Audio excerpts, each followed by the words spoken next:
Hello, my gorgeous friends in Get It Together Girl. How are you today? We are doing Free Coaching Friday on a Saturday. Sorry for the little mix-up, but I'm excited to come and chat with you. Today's topic is how to move old inventory to create space for new offers. So this is for you if you're in a handmade space. This is for you if you sell physical products and you've got some old inventory around that you would like to get rid of so that you can make some new things and make more money. So before I jump in, I just want to tag the ladies who requested my thoughts on this topic, and then we can jump on in. Of course, my iPad's being silly. Okay, so Tammy asked about getting rid of old inventory and specifically how to sell it without clearancing it, without selling it for pennies on the dollar, without look like you're begging for a sale, and how to go about pricing things without taking a loss. So this is why pricing is always first and foremost a function of cost. I always encourage my clients to set their prices based on their actual costs to be sure that you are profitable and to know how profitable. So we'll get back to the pricing in just a second, but this is a strategic topic that I want to encourage you to approach energetically. That for me is the solution to this problem. So I also have some inventory that I'm looking to get rid of. I personally am going to do it at an event that I have coming up. And the only reason I'm doing it this way versus the way I'm going to suggest to you is because I know that 10,000 people are going to walk through this event. And I know that that is way more eyes that I could get on these things than I could on my own social media.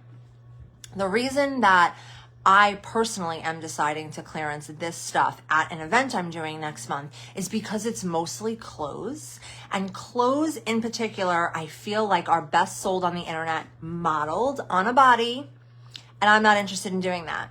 However, if you see clothes in person, you can feel it, you can touch it, you can see the cut, you can hold it up against you, you can decide if you like it. If I were selling things like resin art, trays, tumblers, bags, things like that, things that people don't necessarily need to try on, I would 100% host a live sale. And that is what I would suggest that you do. I would suggest that you build it up like a launch.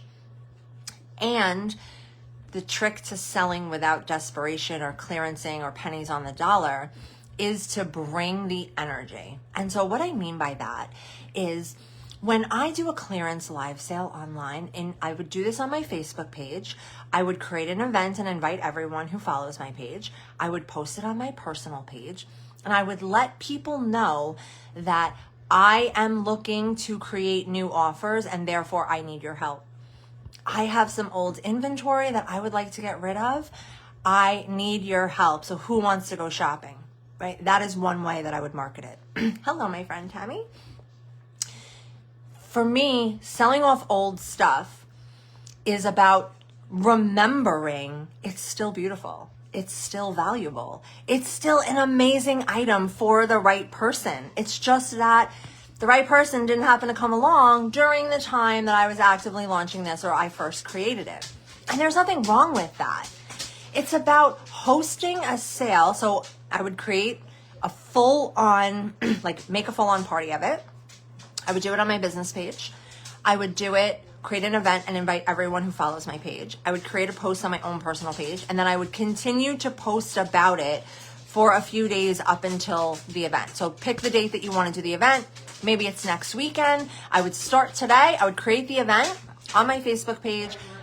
I would announce it, and then I would continue to post about it all week long. Now, Tammy, for you have a very unique opportunity here. And Kelly, you kind of do too. You recently rebranded. So you could very easily, very naturally say, as many of you know, my brand, Unconditional Love, recently rebranded as Ryder & Co. Creative Services. The reason behind this is because my desire is to create a pet-based collection that I have a ton of ideas about and I can't wait to bring to you. In order to do that though, I have some inventory that I would like to get rid of. So come join my shopping event. I'm hosting it on this day, and I would love to see you there. Another idea is you could ask people to share your event, respond that they're going, share your event, and then offer to do a drawing. Do it live on the event. Let everybody know there's going to be a contest, there's going to be prizes to be won, and you could give away some of the things that you have left over as prizes. Of course, with some literature about your business, asking them they have to follow your page. This is a way where you can get some new followers. You can maybe ask your friends to tap into their network to share, because everyone likes an opportunity to win things. So you could always create flash sales, right? Flash sale Friday. I have, 2 of these tumblers left. Grab them now. Today only price, $15, whatever. Getting back to the cost and the pricing question, knowing what your costs were when you first started is going to help you know how low you can discount this without cutting into your profit, without being in the negative. And I never want you in the negative. Selling at cost, okay, we can sometimes sell at cost. I chalk that up to a learning experience, right? I created this product. I found that there was not the demand that I thought that there would be. As a result, I just want to get rid of the product. I just want to make my money back. Right? I'm probably still losing time in this, excuse me, but at least I need to recoup my dollars. So knowing what your costs are is super important. So looking at your everyday price, maybe if you usually charge $25 for, say, a sublimation tumbler, maybe the today only price is $15. Now, again, that's assuming that that's a profitable number. If you happen to get the tumblers for $5 and, you wrapped and baked them, and selling them for 10 or 12 still makes you a profit, that would be, I think, a fly off the shelf type of price. So again, a couple of ways that you can do this. You can do individualized flash sales. It's Tumbler Tuesday. I have this, photos of the tumblers that I have left ready to ship, ready to pick up, or in the comments. Today only price, list your price, shipping available if you're not local, comment to claim. That's a fun thing that you could do. But since you recently rebranded, Tam, I would really love to see you use this as a catalyst to transition fully into Ryder & Co. Really get the brand out there, the branding out there, get it recognized by your followers, and create that pet line that you have been dreaming of, been talking about. And I'd love to know your thoughts on that. Let me know how that lands for you, how that feels for you. The key to this, yes, you have to create the event. Yes, you have to do some marketing. But you've got to hold the energy. You've got to remember that just because your inventory is old and unsold does not make it, garage sale junk. And this kind of leads to Kelly's question. Kelly says she sold off a lot of her stuff at a yard sale for pennies on the dollar. And at some point I understand that the clutter in my physical space creates a clutter in my mental space, and I just need to get rid of things. And Kelly has rebranded from a physical brand to Airbnb business to now creating digital items that are sort of renovation and more mindset based. So the brand has transitioned a bit, and totally amazing that it's grown and blossomed and changed as your interests have. I love that. But let's not sell off our stuff at a yard sale for pennies on the dollar, please. Your stuff is too beautiful. You're so talented. You deserve to make money off of it. It's just a matter of finding that audience. Now, if your community happened to be having a tag sale and a bunch of people show up and you wanted to bring your stuff there, could you do that? Sure, absolutely. But you already have an online audience. They already follow you because they love your stuff. Maybe they've already shopped with you. Maybe they've had their eye on something. And so this could be an opportunity, especially like people are already now shifting into like fall and Halloween. So if you have fall and Halloween stuff, this might be a great opportunity to offer that as like a jump on the season, jump on the holiday for, again, a today only price, a special price. But it's about holding that energy. It's about remembering that your stuff is not junk just because it didn't sell last year when you first created it. It's about remembering like who you are, what you really want to put out there in the world, and knowing that there is a right buyer for every product. It's just about finding them. And if it doesn't sell, remembering this does not mean anything about you. In terms of the actual execution of a live sale, again, I would create an event, I would market, and then I would go live. I would go live and I would physically show each of my items that I have for sale, like Vanna White style, you know, like here presenting and then spin it and it's beautiful. And, you know, kind of be that saleswoman. Give yourself an opportunity to talk about it, to talk about maybe why you picked that style or what you were doing when you created it. Or, you know, I loved this character growing up as a kid. It was one of my favorite movies to watch. And so I was so excited that I could create, you know, these kinds of stories put people in their emotions and their feelings. It's more than just like keeping your coffee hot or your water cold, right? It's about really the personality of the thing matching my personality and my vibe, and then what that showcases for me, what that makes me remember about me. So when somebody starts talking about like strawberry shortcake coming back, I am instantly taken back to like 1988 with my strawberry shortcake bedding, and I had my strawberry shortcake calendar and my dolls and the house and all the things. And like same with Rainbow Bright. I had Rainbow Bright and all the color kids and all their sprites and their house and the unicorn. And like that instantly brings me back to that warm, fuzzy childhood experience that like is nostalgic for me, right? Like, am I still into Rainbow Bright? Am I gonna like buy the bed sheets? No, but it brings me back to that moment. And you know, I loved being a kid in the late 80s and 90s and really like playing Barbies and Strawberry Shortcake and Rainbow Bright and She-Ra and He-Man and like all of those things. Like you can probably just see even how I'm talking about them, that they bring back really good, warm memories for me. And so when you talk about the things that you do, again, you have to talk about them from your lens and show people that, like explain the vision of how this came to life in the first place so that they can feel it, see it. And if it's for them, if it unlocks those core memories for them, if they're a dog person or a cat person, or they really love, you know, horror, spooky, or this or that, it is going to resonate. And that is when they'll feel the pull to buy. That's when they give you their credit card.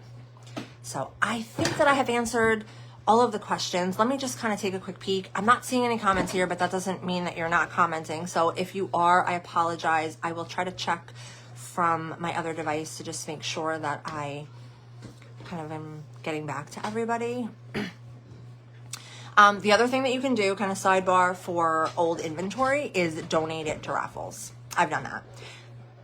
I had a bunch of like Hocus Pocus stuff left over the year before at my fair, it all sold out. The year after, I made more and it didn't sell out. So I had t-shirts, I had signs, I had a couple of cups. I was asked to donate a basket for a fundraiser, and Hocus Pocus theme it was. And there were so many people that commented on it as they walked past it because they remember seeing Hocus Pocus as a kid. They remember how it felt. They remember the vibe, and they put their little tickets in the bin to win my basket. Right, so another idea, like I love being generous. I love donating to community fundraisers and things. So if you have some stuff left over, you could always use it that way, offer to donate it, you know, the firehouse raffle, somebody's always going through something and collecting money for something, right? So you could always do that. And that's an opportunity to add your business card, add, you know, a little card maybe that we can create for you, which encourages them to follow you on social media, join your group, join your Facebook page, like your page, join your email list, all the things. So again, just another little quick idea of something that you can do with your old inventory that still has the power to help you network, to get more eyes on your page, to make more sales in the future, even if those sales aren't right this minute. All right, let me check the comments real quick before I run away and continue on with my day. I hope whatever you have planned for your day is absolutely amazing. And I would love to hear like how things are going for you, especially those of you who shared your goals. Like, how's it going? Check in. Let's see. Hi. Okay, I'm seeing some comments now. Tammy says, this is brilliant. I love Strawberry Shortcake, the Rainbow Bright. Like, exactly. You know, like those unlock core memories for you. And that, now if you see a Strawberry Shortcake, you know, shirt come across your feed, you might think twice about buying it. Like, whereas before, maybe not. So this just gives you a few angles to be able to sell off some of your old inventory. And again, be transparent with people in some of your marketing. hey, I have some, a closet full of inventory that I'd like to move so that I can bring you the next amazing offer that's been sitting in my head and needs to come out into the real world. So, respond. Hope you can make my live sale. I'm having it on this day. I hope to see you there. It's not spammy. It's not sleazy. It's not like, oh my God, please, I have to get rid of this stuff. I can't look at it another second. Please, please, please buy my thing. Like it's not the desperate energy, but it's up to you to hold the energy, to remember that it's great stuff, to remember that it's not old and discarded just because no one bought it when you first released it, to remember how talented you are, remember who you are, and just sort of find a new angle. So you can sell it at an event. You can sell it on a live sale here on Facebook, on TikTok, on Instagram, like on YouTube Live, wherever it is that you like to hang out. You could use it for fundraisers, i.e. promos. So I hope that this helped, ladies. I had a great time kind of kicking it with you today. Thank you for bringing these topics, bringing these questions to the Get It Together Girl group here on Facebook. Facebook, as you know, is deleting these videos periodically, so I am uploading them to YouTube and dropping the links. You can always find them there. There's a YouTube playlist called FCF, Free Coaching Friday. You can always find them there, and I will see you soon. I have more coming to you about my Toxic and Talented program, which I have been working on, so stay tuned, and I will catch you later. Bye.